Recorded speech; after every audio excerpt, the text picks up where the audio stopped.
하나님의 기적이 필요한 줄로 믿습니다.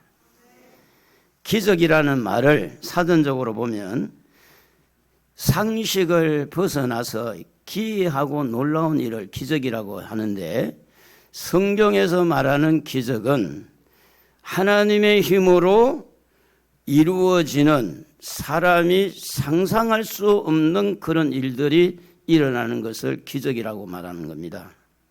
예수님이 처녀의 몸으로 태어나는 것은 기적입니다. 사람의 이론으로는 해석이 안 됩니다. 예수님이 죽었다가 3일 만에 부활하는 것, 38년 된 병자가 치료가 되고 죽은 나사로가 살아나고 이런 일들이 일어나는 것을 우리는 기적이라고 말을 합니다.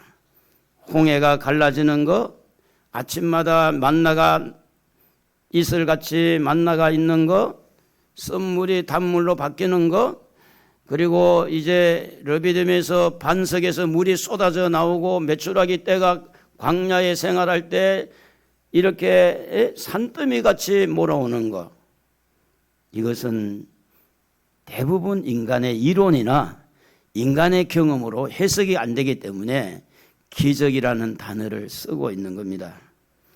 현대를 살아가는 우리에게도 항상 기적이 필요한데, 기적이 일어나고 있는 이 현장에는 딱 두 가지가 있는 겁니다. 하나는 하나님의 말씀입니다. 또 하나는 하나님의 말씀을 듣는 사람들의 순종입니다. 그래서 항상 하나님의 기적이 일어나는 현장에는 두 가지가 존재하는데, 먼저는 하나님이 말씀한다는 겁니다. 자, 우리가 세상을 하나님이 만드실 때도 말씀이 빛이 있으라 할 때 그 빛이 순종함으로 빛이 생긴 것처럼, 먼저는 하나님의 말씀이고 두 번째는 우리의 순종입니다. 그래서 지금까지 저도 살아오면서 하나님이 말씀할 때 그 말씀에 순종하는 것은 다 축복의 열매가 됐어요. 그런데 인간적으로 생각하면서 순종하지 아니한 것은 하나도 축복의 열매가 만들어지지 않더라는 것을 경험하게 되었습니다. 오늘 우리가 잘 아는 대로 아브라함이라는 이 믿음의 조상은 75살 때까지 결혼을 했지만 아이가 없었습니다. 그래서 그의 아이가 포기를 한 거예요. 그때 하나님이 말씀합니다. 이 아브라함에게 너에게 아들을 주겠다. 그래서 이 말씀이 먼저 하나님의 말씀이 떨어지고 그 말씀을 붙들고 계속해서 25년 동안 믿고 있을 때 100살 때의 아이를 낳은 것이 이삭이라는 아들을 낳았습니다. 여러분 잘 아는 대로 모세가 80세에 하나님의 부름을 받고 애굽에 가서 이스라엘 백성들을 이렇게 가나안 땅으로 데리고 나와라 라고 할 때 하나님의 말씀이 먼저입니다. 그리고 그 말씀에 순종할 때 이스라엘 백성들이 나왔고요. 홍해가 가로막고 있을 때 하나님이 먼저 말씀을 했습니다. 지팡이를 바다를 향해 내밀어라. 말씀을 한 겁니다. 거기에 보면 출애굽기 7장 8절에 보면 여호와께서 모세와 아론에게 말씀하여 이렇게 됐어요. 말씀하여 이르시되, 하나님 먼저 말씀한다는 겁니다.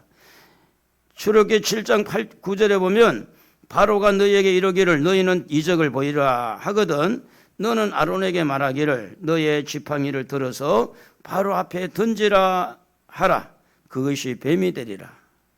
그러니까 이 모세와 아론이 하나님의 말씀을 먼저 들은 거예요. 바로 앞에 가서 바로가 너 누군데 감히 말이지 너희 백성을 데려가려고 그래. 우리 하나님 보냈어. 증거가 뭐냐?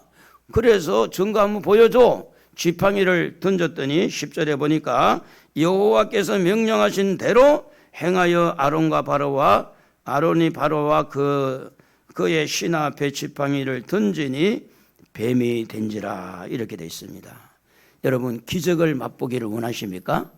하나님의 말씀을 먼저 들으세요. 정말로 기적을 경험하기를 원한다면 하나님의 말씀을 먼저 들으세요. 그리고 그 말씀에 순종하세요. 하나님의 놀라운 일이 일어날 겁니다. 그래서 기적이 일어나는 현장에는 항상 두 가지가 있었는데 첫째는 하나님의 말씀입니다. 둘째는 그 말씀을 들은 사람, 백성들의 순종입니다. 듣는 것이 쉬울까요? 순종이 쉬울까요? 다 만만치 않습니다. 듣는 것도 나에게 주시는 말씀을 들어야 되고 순종도 내가 해야 되기 때문에 그 축복도 자기가 거두는 거니까 신약 성경에도 보면 가나 혼인 잔치에 잔치를 하는데 포도주가 모자랐다 그랬어요. 그러니까 포도주가 모자랄 때 예수님 어머니 마리아가 예수님에게 와서 이 집에 지금 포도주가 모자란다. 그러니까 여자여 나하고 무슨 상관이 있냐니까 예수님이 이렇게 그냥 말을 해놓고 그 종들을 불러가지고 이리 와봐 너네들 이 물을 여기에 비어있는 이 통에 물을 항아리에다 갖다 쏟아부어. 그래서 요한복음 2장 7절에 보면 예수께서 그들에게 이르시되 항아리에 물을 채우라. 이게 말씀이 먼저입니다. 말씀이. 그리고 8절에 보면 연회장에 갖다 주라. 그래 그것이 말씀이에요. 말씀. 채워라. 갖다 주라. 그리고 갖다 주었더니 이게 뭐냐면 순종입니다. 갖다 주었더니. 그리고 연회장이라는 것은 여러분 아시다시피 시골에 잔치가 있으면 이 잔치집에 가방이라 하는 그 음식 조절하는 그 사람을 연회장이라 그러잖아요.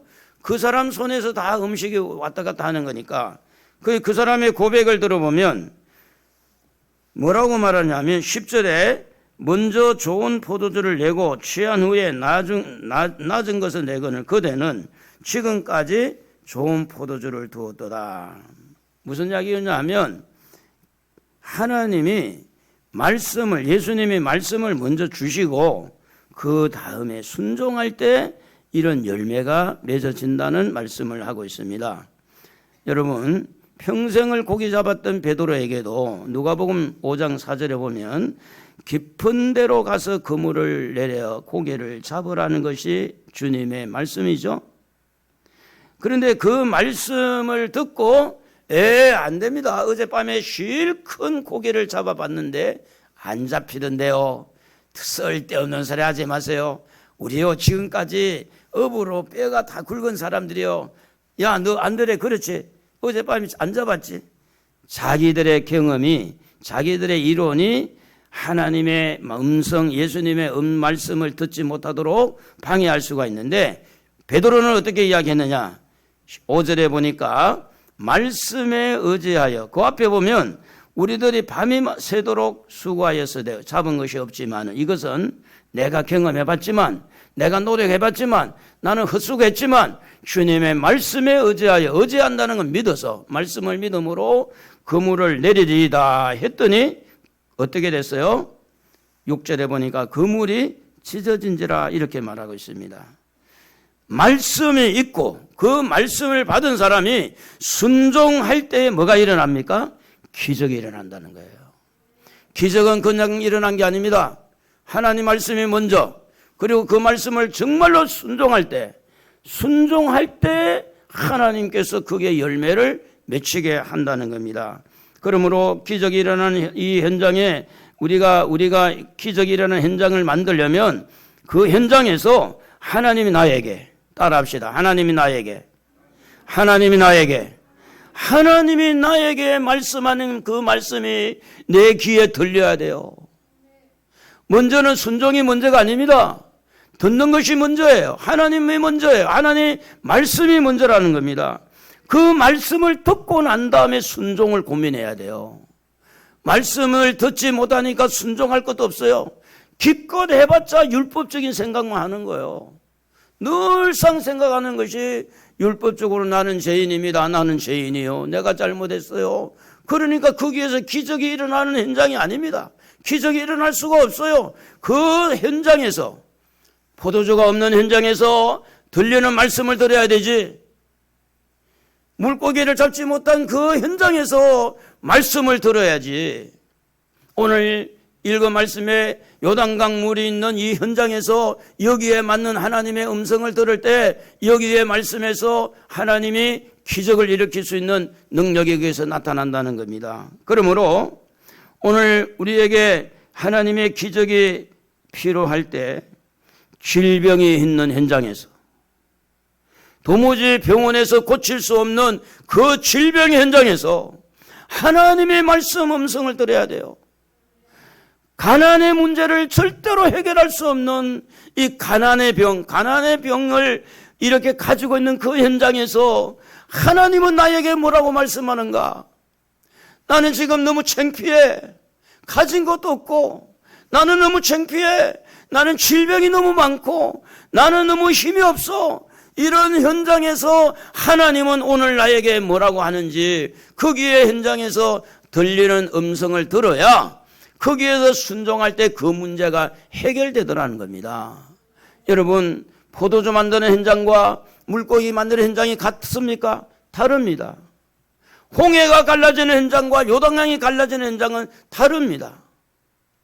그러므로 우리의 삶의 현장에서 하나님의 기적이 필요한데 그 기적을 일으키기 위해서는 내 삶의 현장에서 하나님의 음성을 듣는 귀가 열려야 되겠다. 할렐루야. 그래서 오늘 읽은 이 말씀의 앞뒤를 열어보면, 앞뒤를 이렇게 연관을 시켜보면 지지난주 말씀을 했듯이 지금 이 이스라엘 사람들에게 하시는 주님의 말씀은 제사장이 언약궤를 메고 일어서는 것을 보거든 이렇게 되어 있습니다. 모든 이스라엘 백성들이 언약궤가 움직이느냐 움직이지 않느냐, 하나님의 말씀을 담은 이 언약궤가 움직이는지를 초점을 맞추어서 움직이라는 말씀이 먼저 있었고, 그 다음에 그 말씀이 들어있는 언약궤를 이스라엘 백성들이 약 한 900m를 떨어져서 따라라. 이게 말씀입니다. 그리고 그들이 따라올 때 이제 요단강을 건널 때는 그들이 몸을 깨끗하게 해야 된다. 성결하게 해야 된다. 그러니까 어떻게 보면요, 하나님의 말씀은 어려운 게 아닙니다. 충분히 할 수 있는 겁니다. 하나님이 막 되게 어렵게 말이지, 너 한번 비둘기 만들어봐. 네. 너 호랑이 한번 만들어봐. 이런 어려운 문제를 준 게 아니라 제사장을 쳐다보고 있어라. 제사장이 이 언약궤를 메고 있느냐 안 메고 있느냐, 매냐 안 매냐, 이거 잘 살펴라. 긴장하고 자꾸 이게 경계해서 제사장에게 눈길을 돌려서 제사장이 어떻게 움직이는가 봐라. 그리고 그 제사장들이 움직일 때 너희들도 움직여야 되는데 바로 따라가지 말고 900m 떨어져서 가라. 에?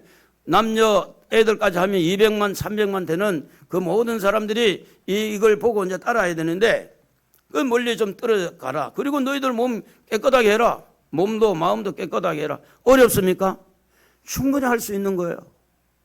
오늘 여러분 하나님 말씀을 듣고 충분히 순종할 수 있는데도 불구하고 나의 게으름이, 나의 연약함이, 나의 욕심이 자꾸 거부해서 그러는 거지, 충분히 하면 할 수 있다. 한번 해봅시다. 하면 할 수 있다. 충분히 순종할 수 있다. 순종을 안 해서 기적이 안 일어나는 거예요. 하나님은 어려운 숙제를 낸 게 아니고 어린 아이들도 할 수 있고 어른도 할 수 있고. 제가 설교를 어렵게 합니까? 쉽게 합니까? 어렵게 해요? 어려워? 제 설교가 어렵다면요, 정말 어려운 데 가서 설교 들어보세요. 안 들릴 거예요. 제가 설교를 그렇게 어렵게 안 하려고 노력합니다. 무슨 뭐 철학자 이야기를 제가 합니까 지금? 이데아 세계를 말하고 뭐 형이 상황적 이야기를 합니까? 하나님의 말씀도 어린 아이들도 알아들을 수 있고요, 어른들도 알아들을 수 있어요. 충분히 할 수 있는 말씀을 우리에게 주신다. 그래서 오늘 여기에 보면 이렇게 돼 있어요. 14절에 보면 요단을 건너려고 자기들의 장막을 떠날 때에, 요 떠날 때에 여기 순종입니다. 제사장들은 언약궤를 메고 백성 앞에 나아가니라. 이것도 순종이죠. 하나님의 말씀에 순종하는 현장을 우리에게 소개하고 있는 겁니다. 언약궤를 메고 이렇게 일어나고 있는 이 제사장들은 하나님의 말씀에 따라서 메고 일어나고 있는 거예요. 순종을. 또 그들을 쳐다보고 있는 이스라엘 백성들이 요단을 건너려고 일어났어요. 근데 하나님 말씀에 그게 순종이라고 하는 겁니다. 15절에 요단이 곡식 거두는 시기에 항상 언덕에 넘치더라. 그 당시의 환경을 말합니다. 지금 그들 앞에 놓여 있는 요단강이 시냇물 짤쫄 내려가는 또랑물이 아니라는 겁니다.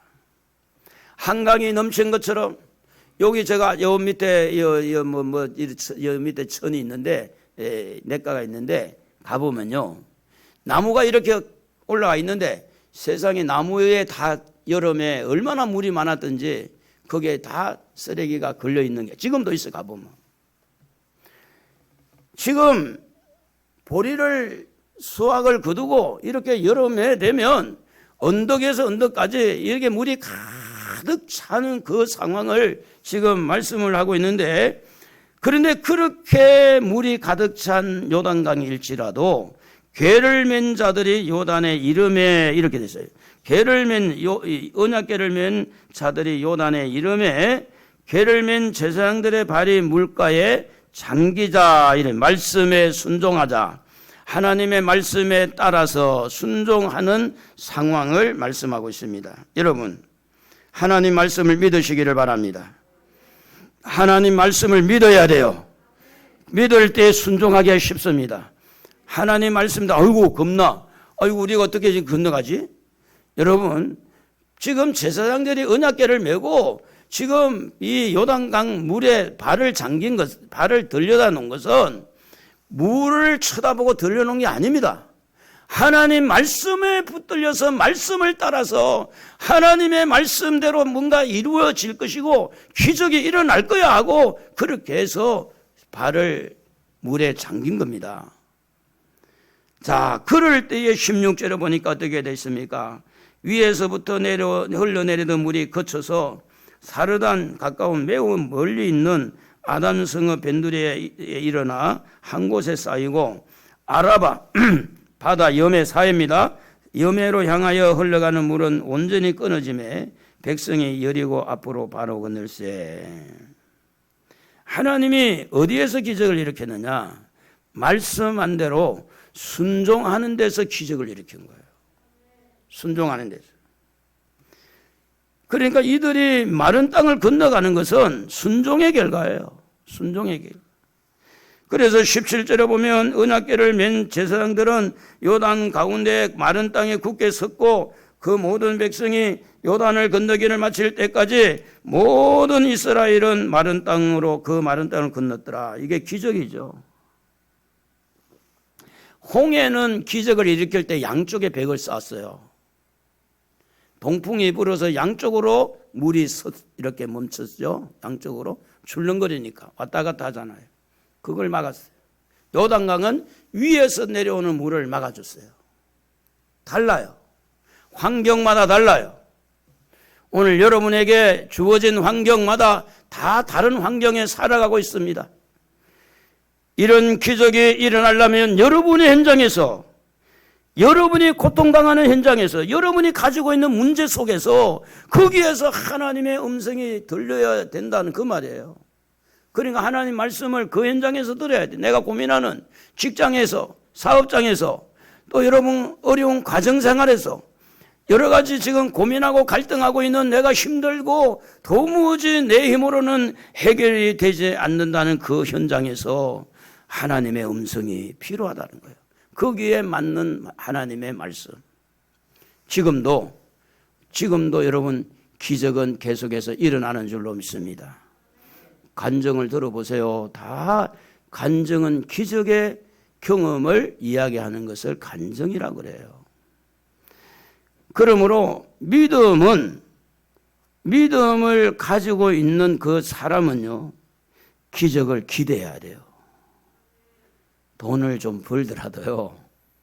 제가 얼마 전에 김포에 있는 목사님을 만났는데 아들이 회사에서 인정을 받아가지고 한 달에 한 500인가 700만 원인가 번대요. 월급을. 또 사장이 이사를 가는데 냉장고, TV 할 것 살림살이를 다 사줄 정도로 사장한테 인정을 받은 거예요. 그래 이제 다른 회사에서 오라고 그러는 거 목사님 말렸대. 야, 목사 아들이 조금 돈 좀 더 준다고 이랬다 저랬다 그러면 안 된다. 그래 이제 그게 있었는데 사장에게 인정을 받아가지고 40대 이제 넘었는데 40대 초반인가 30대 후반인가 40대 초반인 그런데 38살인가 여하튼 40인가 그런데 아빠 아무래도 내가 사업을 해야 되겠습니다. 이제 내가 지금 한 10년만 더 있으면 사업하면 더 힘들 텐데 이제 사업을 해야 되겠습니다. 그리고 목사님이 해라 그랬대. 나도 그 사업을 하면 좋겠다고. 월급을 70만 원 받는다도 1년에 1억의 연봉이라 해도 먹고 살고 나면 몇천만 원 겨우 모아요. 그래서 목사님도 그렇게 하라고. 딸은 또 이제 중국에 가가지고 현대 그룹에 여하튼 산업 디자인 나와가지고 거기서 또 돈을 얼마나 잘 버는지 아빠 차 사주고 차를 승용차를 사오게 이게 뭐냐 그랬더니 교회가 조그만하거든. 그랬더니 우리 딸이 사준 거라고. 그러니까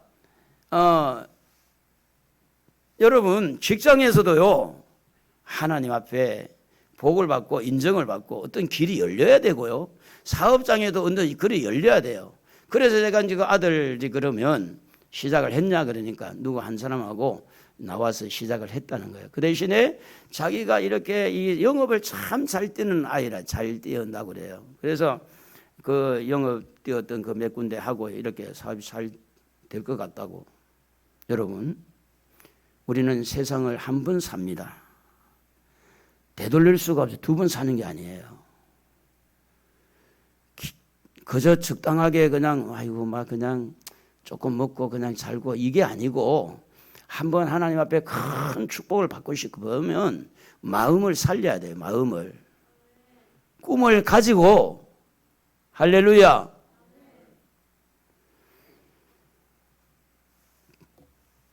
그래서 하나님이 나와 함께 한다는 걸 믿고 이렇게 해야 되는. 그러면 어떻게 하나님의 말씀을 들을 수 있느냐 하는 겁니다. 가장 중요한 건 뭐냐면 하나님의 말씀이 들려야 돼요.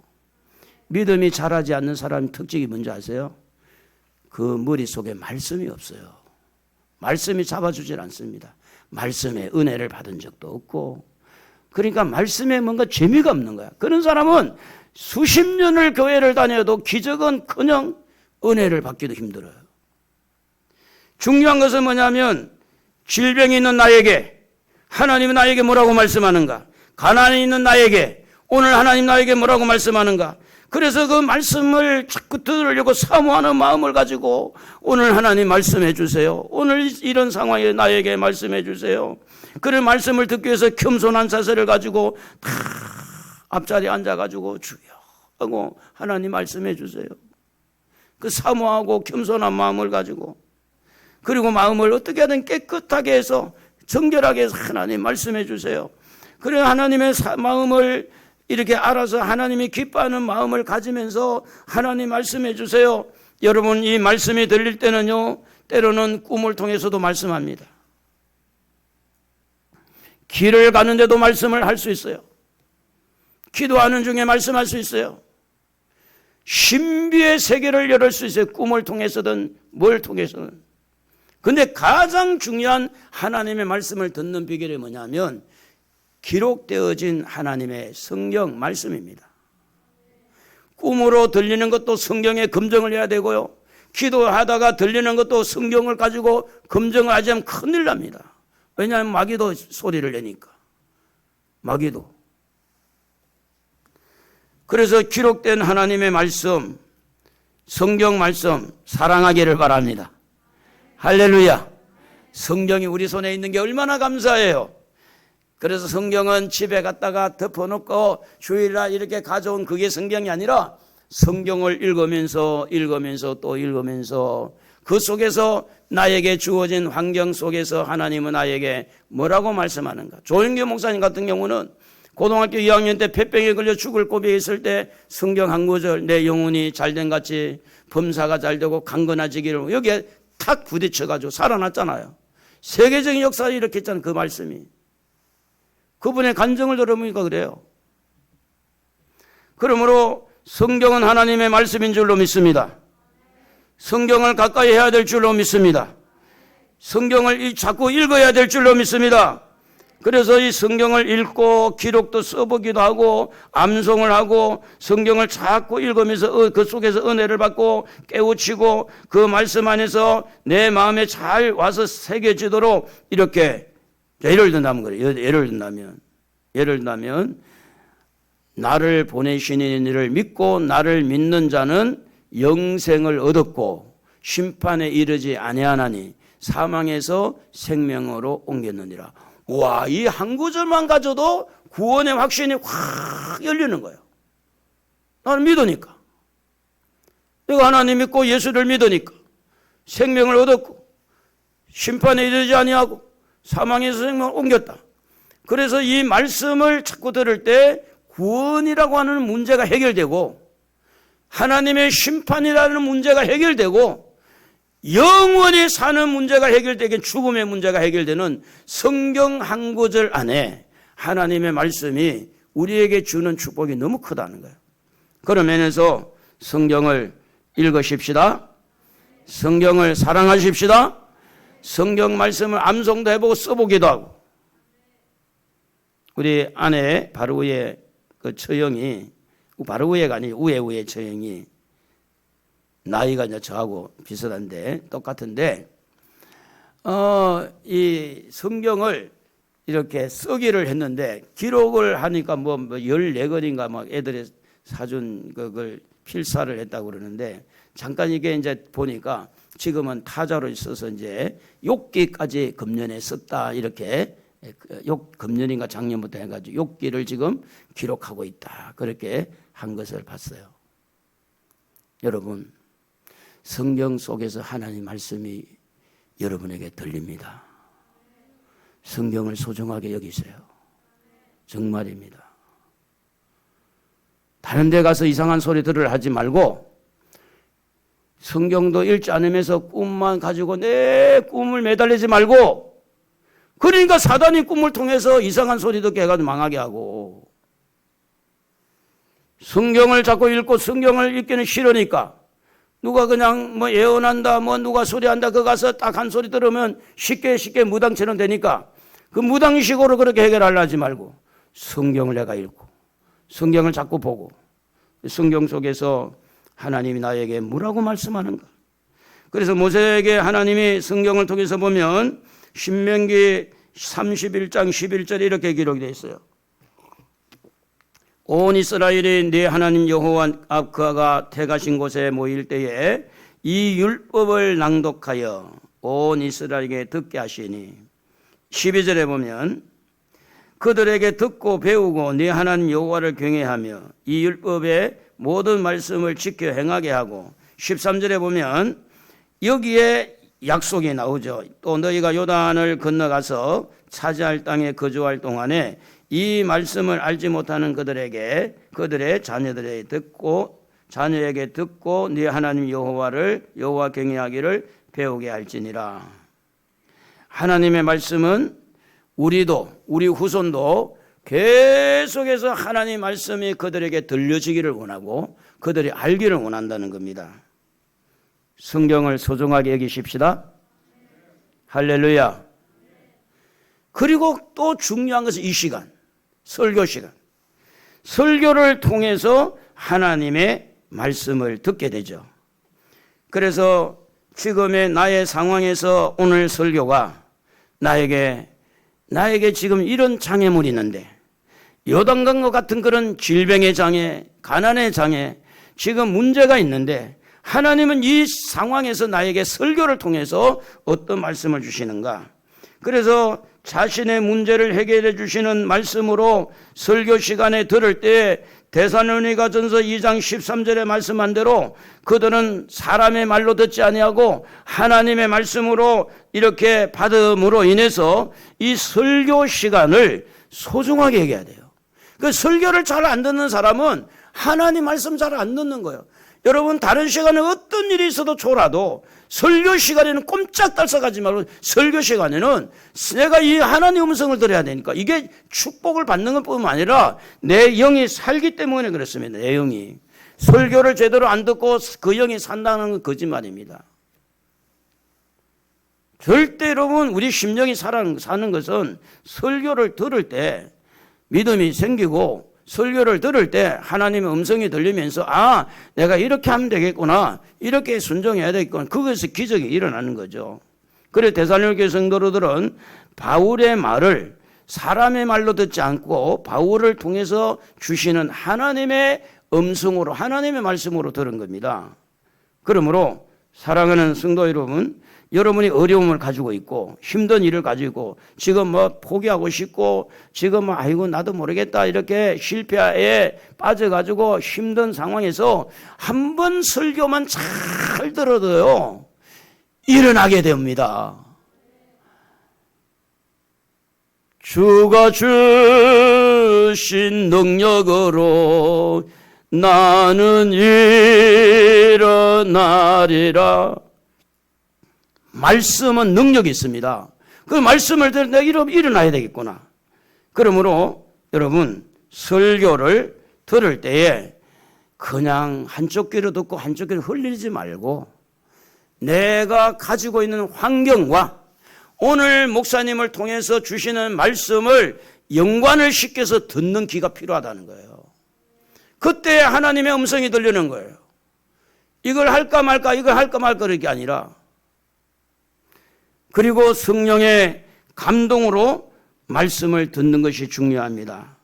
요한복음 14장 26절에 보면 보혜사 곧 아버지께서 내 이름으로 보내실 성령 그가 너희에게 모든 것을 가르치고 내가 너희에게 말한 모든 것을 생각나게 하리라. 제가 이제 지금까지 살아오면서 요즘에는 우리 아내하고 의논을 좀 하기도 하지만 정말 지금까지 크게 중요한 문제일수록 누구하고도 상의해 본 적이 없어요. 그래서 우리 아내가 나중에 이제 이야기를 듣고 좀 툴툴거릴 때가 있었지만 제가 이제 기본이 그랬어요. 기본이. 그런데 나중에는 이제 그것을 오픈해서 뭐 집사님들하고 누구하고 이야기하니까 되는 게 하나도 없더라고. 왜냐하면 목사의 믿음은 이렇게 믿음이 있는데 집사의 믿음에 이런 믿음이 있을 때 이것을 플러스 해가지고 2로 나누니까 이게 순종할 상황이 아니에요. 안 되더라고. 그래서 저는 기적을 많이 지금 경험을 해왔지만 그런 아픔과 외로움과 고통과 환난과 어려움 속에서 한 번도 누구하고 상의를 하거나 누구의 도움을 요청하거나 그런 게 별로 없었어요. 기도하는 거예요. 그래서 하나님의 음성을 듣고 어제 한 분 목사님이 결혼식에 이제 딸이 해가지고 부천의 세이브존에 이제 제가 가서 이렇게 참석을 하고 밥을 이제 김포에 있는 목사님하고 밥을 먹는데 몇 년 전에 우리 교회 와서 두 번이나 저를 만나가지고 교회가 너무 어려워서 교회를 팔고 작은 교회로 지금 줄이고 싶다고 그래서 내가 말렸어요. 그러지 말고 한번 견뎌봐라. 근데 마침 하나님 은혜를 주셔가지고 안수집사 장로님들이 몇 분 있는데 막 그때만 해도 막 다 이런 마음이 이렇게 내려앉게 됐었는데 목사님 너무 힘듭니다. 그냥 다른 데로 옮깁시다 막 이렇게 했는데 지금은 청년들이 11조를 뭐 직장 좋은 데 들어가지고 교인들은 많지 않지만 11조 다 하고 목사님 좀 그런데 괜찮아요. 그래 한 달에 이자가 얼마나 가냐 그러니까 300이 나가네. 300. 그래 내가 그 정도는 충분히 감당할 수 있다. 교회 운영비가 어느 정도 나오냐 하니까 교회 전기료 뭐 가스비 해가지고 한 120 정도? 우리보다 훨씬 적게 나가네. 뭐 괜찮네. 우리는 전기료하고 가스비가 얼마 나오냐면 한 200만 원, 170만 원 이번 달에도 170만 원, 200만 원, 210만 원 정도. 그러니까 이제 제가 이제 그 이야기를 들으면서 그 정도는 감당이 되니까 잘 할 수 있을 것입니다. 그런데 세이버존에 가서요 뷔페를 먹었는데 세상에 뷔페 먹은 중에서 제가 거기서 제일 맛있게 먹었어요. 얼마나 맛있는지 갈비 냄새도 안 나고 그 언제 한번 거기를 가봐야 되겠다. 좋더라고요. 제가 이야기한 건 뭐냐면 누구를 만나서 이야기를 들을 때 성령님이 어떻게 그 사람을 통해서 나에게 주어진 이 문제를 듣게 하시는가.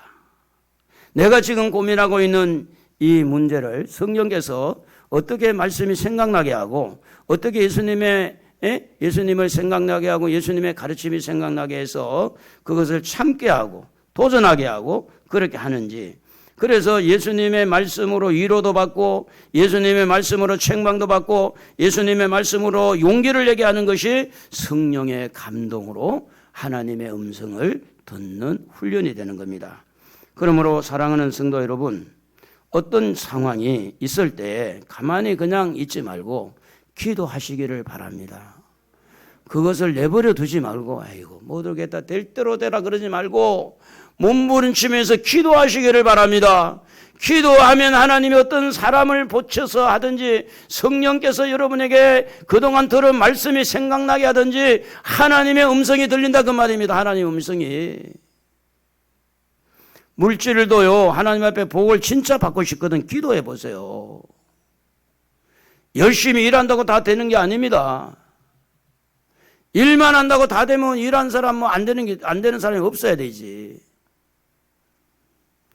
그러므로 기도하면서 현실을 극복하려고 이렇게 노력하면서 기도할 때 하나님은 어떤 상황을 연결해 줍니다. 좋은 사람을 붙여주든지 또 순간적으로 어떤 그런 그 메시지를 받아서 길을 인도하는데 제가 지금 가만히 생각해 봐도 제가 이제 뭐 어떤 뭐 세상적인 욕심을 가지고 이렇게 살아온 그런 예수를 믿고 나서는 살아온 게 아니기 때문에 제가 그때 하나님의 음성을 듣고 그 하나를 순종을 하지 않았으면 제가 어제도 그런 이야기 했어요. 그 목사님 만나가지고 우리도 하나님의 축복을 이렇게 받지 않았으면 지금도 2층 상가에서 지금도 월세 내면서 살았을 것이다. 사실 그럴 것 같아요.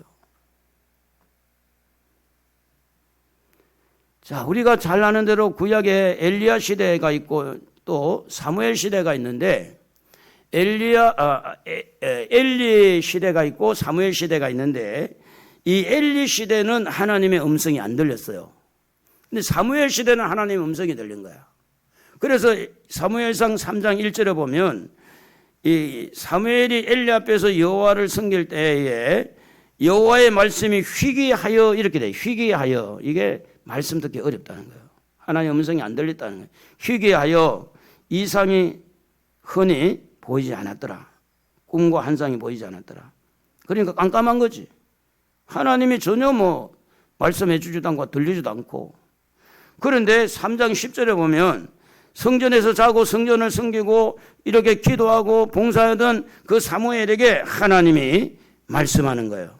여호와께서 임하여 서서 전과 같이 사무엘아 부르시는지라. 여러분 엘리 시대와 사무엘 시대 이걸 어떻게 구분하느냐. 하나님의 음성이 들리는 시대와 하나님의 음성이 안 들린 시대로 구분을 하는 거예요. 어떻습니까? 옆에 분에게 한번 물어봅시다. 하나님의 음성 듣고 삽니까? 물어봅시다. 그냥 정 사십니까? 하나님의 음성 듣고 사십니까? 여러분 하나님의 음성이 안 들리면 기적을 기대하기가 어렵습니다. 심은 대로 거둔다고 하는 거예요. 심은 대로.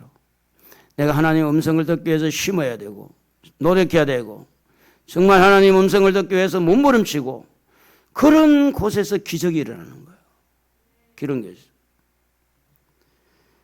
그러므로 말씀, 성경을 통해서 하나님의 음성을 들을 수 있고 설교를 통해서 하나님의 음성을 들을 수 있고 성령의 감동으로 하나님의 음성을 들을 수 있는데 오늘 본문의 말씀은 이스라엘 백성들에게 어떤 기적이 일어났느냐. 16절 보면 바다 여매로 향하여 흘러가는 물은 온전히 끊어짐에 백성이 여리고 앞으로 바로 건넜다. 여러분, 기적은 따라합시다. 기적은 순종의 결과다. 우리는 기적만 바라는 거야. 순종하려고 하지 아니하고 기적이 일어나지 않아도 순종해야지. 이래야 이게 정상이 아닐까요? 기적이 일어나기를 위해서 순종하는 것도 좋지만 기적이 일어나도 않아도 하나님 사랑하고 기적이 일어나지 않아도 하나님 앞에 내가 말씀에 순종하겠다. 이게 정직하지 않을까요? 순종할 때 기적이 일어났다는 거예요. 그런데 어떻게 합니까? 순종은 하지 않고 기적만 열매만 따먹으려고 욕심이지. 그러니까 안 나타난다는 거예요. 17절에 보면 마른 땅에 이렇게 건너갔다 할 때 하나님은 그 어떤 환경을 충분히 다스릴 수 있는 능력을 하나님이 가지고 있습니다. 요단강이라고 하는 요단의 물이라고 하는 이 환경을 하나님께서 멈추게 할 능력이 있는 것처럼 지금 여러분이 안고 있는 요단강이나 홍해나 여러분이 광야에 어떤 그런 고난의 문제가 있더라도 어떤 질병이 있더라도 하나님은 해결할 수 있어요. 하나님의 능력은 못할 게 없어요. 그런데 문제는 뭐냐면 여러분이 질병을 치료할 때도 그 질병이 정말로 하나님의 음성을 듣고 내가 뭔가를 순종할 때 질병이 사라지는 거. 놀라운 일이 일어나는데 저 같은 경우에는요. 제가 이제 양이병원에 가니까 중풍시추라고 그러죠. 한의사 가니까 양약 가니까 신경성이라고. 그래서 이제 약 먹으라고. 한의원 가니까 중풍신초라 그러지. 몸은 안 낫지. 그거 먹어봤어요. 치료받아 침도면 안 돼요. 그러니까 하나님이 이 문제를 제가 고생한 걸 알고 저거 기도도 하고 그런데 하나님이 그때에 이제 청계천하고 종로 사이에 기독서점이 하나 있는데 그 좁은 길로 가면 하나님이 이제 그날 따라서 은혜를 주시는데 여러분 책방에 한번 가보세요. 뭐 언제든 책방에 가보세요. 책방에 가면 똑같이 책이 보이는 거지. 거기에서 발광체가 나올까요? 그 책 한 권이 너무나 강렬한 빛이 비치는 거야. 내 눈에. 그래서 두 말도 안 하고 뚜벅뚜벅 가서 그 책을 끄집어낸 거예요. 그 책이 고담산 목사가 지은 물은 만병의 통치약이다. 그 책 보고 순종했어요. 그 물을 마신 거야. 거기에 소금하고 물하고 해가지고. 그래, 지금은 먹지 않고 있지만은, 그때는요, 그거 먹고 나서 변을 제대로 보고 잠도 제대로 하고, 이게 이제 이 머리 뒤에 막 주머니 같이 찬 이렇게 뭐가 주먹만한 주머니가 이렇게 탁 있는 것처럼 느꼈을 때, 이렇게 이제 혈액순환 안 되고 이렇게 할 때, 그 물 먹고 하나님 고쳐줬잖아요. 여러분 아무리 좋은 책을 보여주면 뭐예요? 이거 뭐가 되겠어? 안 되지? 그 순종했더니 하나님께서 다 혈액순환 되고 제가 얼마나 손가락을 많이 땄는지 몰라. 맨날 체하고 덩어리에 뭐가 붙어있는 것 같고 이 목에는 항상 물주머니 차고 다니고 여러분 그러니까 설교하다가 쓰러질 뻔했고 이런 위기가 왔을 때 하나님께서 책을 통해서 이 책을 봐라. 그래가지고 책을 보면서 어떻게 물을 마셔야 되겠구나. 그래가지고 4일 동안 마셨는데 아침에 이제 공복에 2리터 그거 하나 소금 조금 넣어가지고 티스푼 몇 개 넣어가지고 그러면 작은 컵은 12컵 큰 컵은 9컵 먹어보세요. 먹을 만한지. 정말 어렵습니다. 막 물이 목에까지 차고 그랬는데 세상에 3일 먹어도 변이 안 나오는 거야. 4일째 먹으니까 묽은 변이, 설사도 아니고 묽은 변이 나왔어요. 제가 그때 변을 일주일에 한 번 봤어요. 일주일에. 그러니까 변을 일주일에 한 번 보니까 토끼똥처럼 났지. 몸에 물이 바짝 말른 거예요. 내가 그걸 몰랐던 거죠. 그래가지고 물 먹고 제가 살았잖아요. 책을 보고 순종하지 않은 사람도 있어요. 그리고 이제 또 하나는 여러분 알다시피 입안에 이렇게 열이 나면은 입이 터져가지고 혓바닥도 푹 파이고 입술이 푹, 입안이 흐를 때 음식 먹기가 얼마나 괴롭지 않습니까? 근데 뭐 상처가 한 군데 나면 고름이 잡히고 흉터가 날 적은 몇 달이 가도 안 낫는 거야, 이 몸이. 면역 체계가 깨진 거예요. 그런데 어느 날 제가 뭘 어떻게 하다가 누구를 통해서 귀에 붙이는 기석을 붙이는 장로님을 소개를 받은 거예요. 저는 하나님이 만나게 했다는 그렇게 믿었어요. 근데 그분이 첫날 청주에서 강의를 듣는데 2달 동안 제가 갔으니까 청주에서 강의를 듣는데 이것을 그냥 붙인 사람 효과가 없다. 하나님이 고쳐주실 줄을 믿음으로 기석을 붙여야 된다. 첫째 강의가 그런다고 하더라고요. 하나님이 만나겠으니까 붙이자. 그래서 저는 이제 뭐 귀에 피도 약간 내고 그래 붙였는데 2달 딱 붙였는데요. 입안의 후능이 사라졌어. 지금요 상처 나잖아요. 피가 금방 멈추고 잘 나아요. 면역력이 살았잖아요. 거예요. 워낙 면역력이 없어지니까 조금만 상처가 나면 다 흉터가 되고 그것도 뭐 몇 달 가야 고쳐지고. 하나님은 때로는요 사람을 통해서 책을 통해서 환경을 통해서 오늘 질병을 치료하는데 하나님이 여러 모양으로 우리에게 역사를 할 수 있다는 거예요. 직접 고치는 것도 있지만 그러므로 여러분이 주어진 환경, 질병의 환경 그냥 잊지 마시고 하나라도 순종하십시오. 하나님께서 옆구리 찔러주면 순종하십시오. 순종이 제사보다 낫습니다. 순종할 때 하나님 여러분 축복합니다. 이스라엘 백성이 순종할 때 기적이 일어났어요. 우리는 순종하지 않고 어떻게 내 생각을 가지고 내 마음대로 이렇게 해서 머리 굴려가면서 이렇게 하면 되겠지. 그러니까 평생 가도 기적을 경험하지 못하는 겁니다.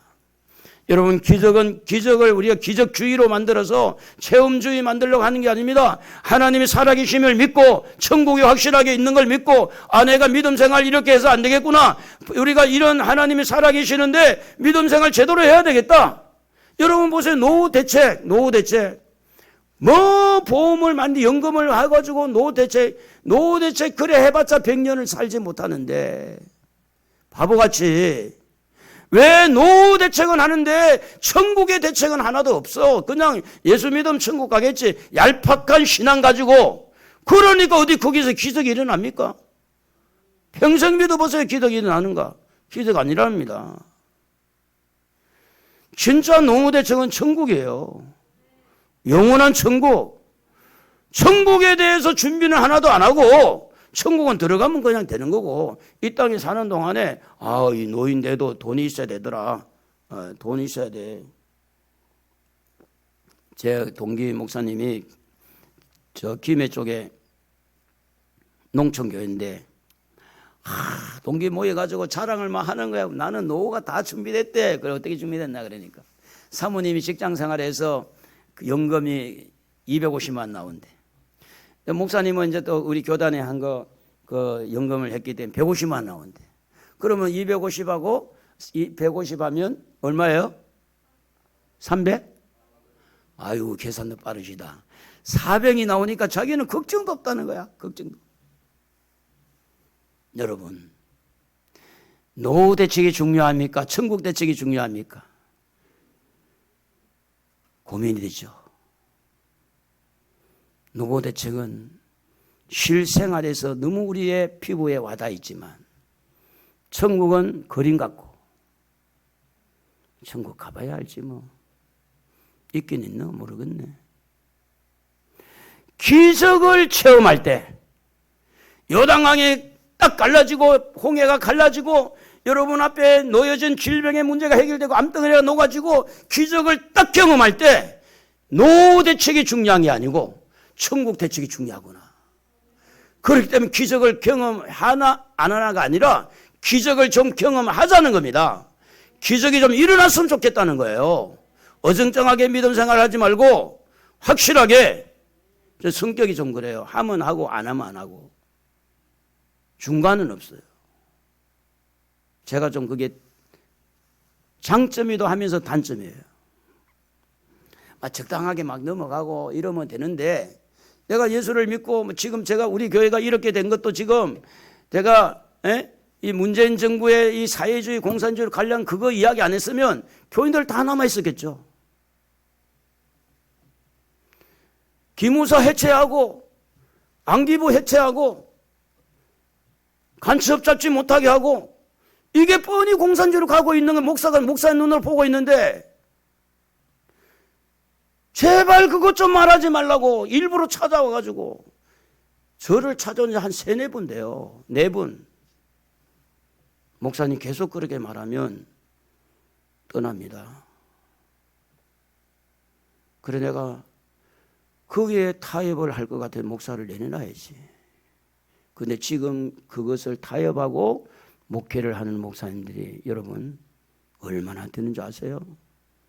말 못합니다. 제가 하나님 앞에 얼마 전에 그런 기도를 했어요. 하나님, 제가 씨를 뿌린 것이고 제가 그렇게 했기 때문에 이런 상황이 됐으니 제가 하나님 저분만 믿는다고 울면서 기도했어요. 근데 저는 지금도 그래요. 지금도 공산주의 싫으니까. 왜 목사가 공산주의 싫다는 말도 못하는 사회가 됐는가? 지난번에 최정규 원장님 그 동생 최 목사님 이름도 갑자기 기회가 안 나네. 자기 설교하고 나서 목사님 제가 이 정도 설교해도 싫어하는 사람 있죠. 그렇게 갔어요. 지금 우리나라는 위기입니다.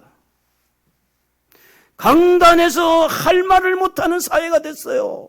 얼마 전에 건강보험에서 남자 결혼에 만나가지고 살고 있는데 그 자기 식구라고 건강보험 하는 거 정부하고 싸워가지고 건강보험 싸워가지고 그 사람들이 이겼잖아요. 지금 세상에 무엇 그런 세상이 지금 무슨 윤석열 정부가 잘한 줄 아세요, 여러분?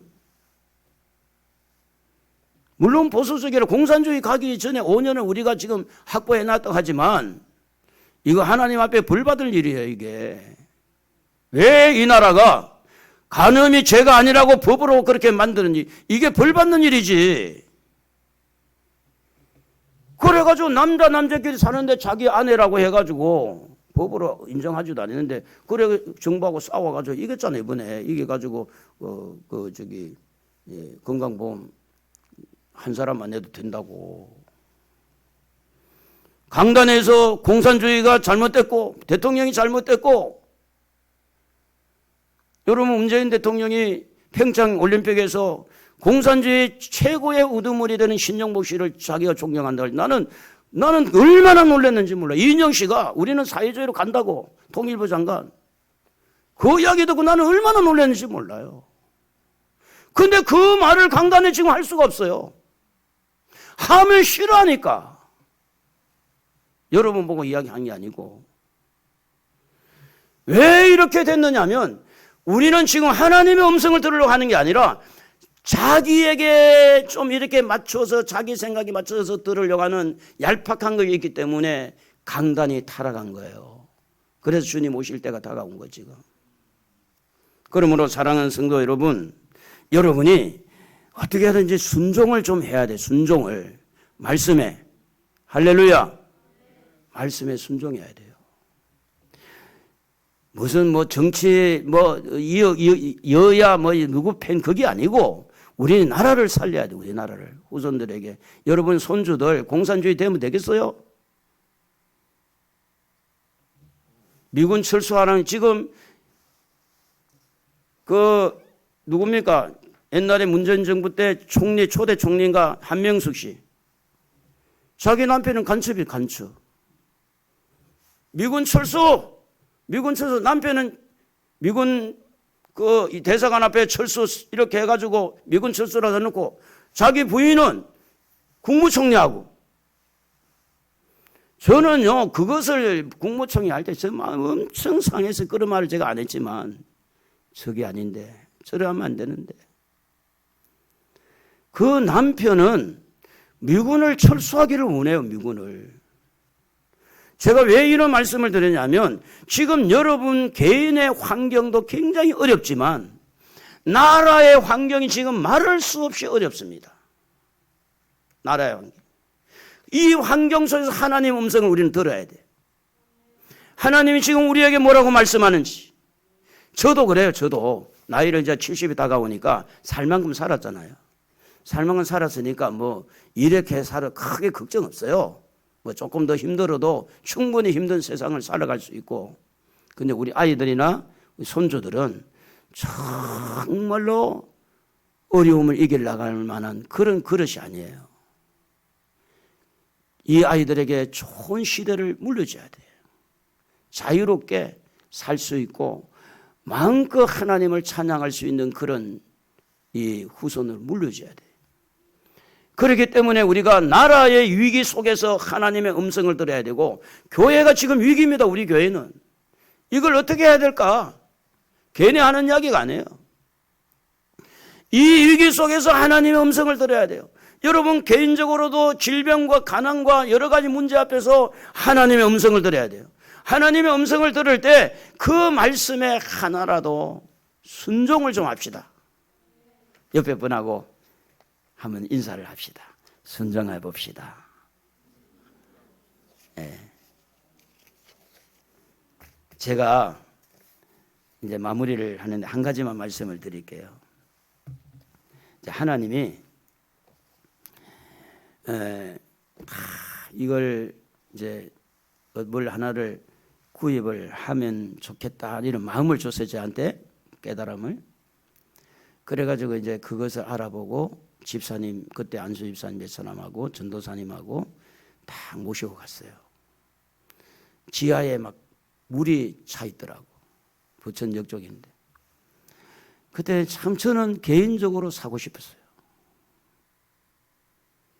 제가 그것을 샀으면 상당한 물질의 복을 더 크게 받았을 것 같아요. 제가 이제 물질의 복이 뭐 최고다 그런 이야기 아니고, 하나님이 주시는 축복의 길이 어떤 목사님은 이런 쪽에, 어떤 목사님은 이런 쪽에 열려 있잖아요. 근데 저한테는 그런 쪽이 많이 열려 있었어요. 하나님이.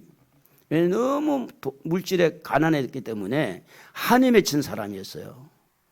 그런데 이제 교회도 어렵지, 개인도 어렵지. 근데 그때 제가 느낀 게 뭐였냐면, 목사의 믿음하고 집사의 믿음이 플러스하니까 일이 안 되더라고. 그리고 급한 게 없으니까. 다 그때만 해도 교회 건물이 있었고 다 있었기 때문에. 그래서 여러분이 제가 한 가지 말씀을 드리고 싶은 것은, 믿음이 있는 분이 음성을 들었으면요, 믿음이 약한 사람을 의논하는 것은 그의 100% 실패입니다. 믿음 있는 사람은 믿음 있는 사람께 순종을 하는 거예요. 순종은 믿음으로 하는 거예요. 아브라함이 이삭을 모리아산에 바칠 때 자기 아내하고 상의했나요? 했어요? 상의 안 했어요. 아들하고도 상의 안 했어요. 가자! 아들도 몰랐어요. 상의했어요? 안 했어요? 안 했잖아요. 믿음이 요 정도 있는 사람하고 믿음이 요 정도 있는 사람하고 이렇게 플러스 되면 그거는 그의 실패예요. 그래, 어느 쪽이든 아내 쪽이든 남편 쪽이든 믿음 있는 사람 쪽에서 하나님의 음성을 듣거든 그걸 먼저 순종하라는 거예요. 기적이 일어나고 난 다음에, 능력이 나타나고 난 다음에 이야기해도 충분히 늦지 않습니다. 그래서 오늘 이 시간에는 우리 하나님을 바라보면서 찬양을 하는데요, 가족 찬양 201장인데 지금도 우리는 기적을 좀 기대하면서 찬양을 좀 했으면 좋겠습니다.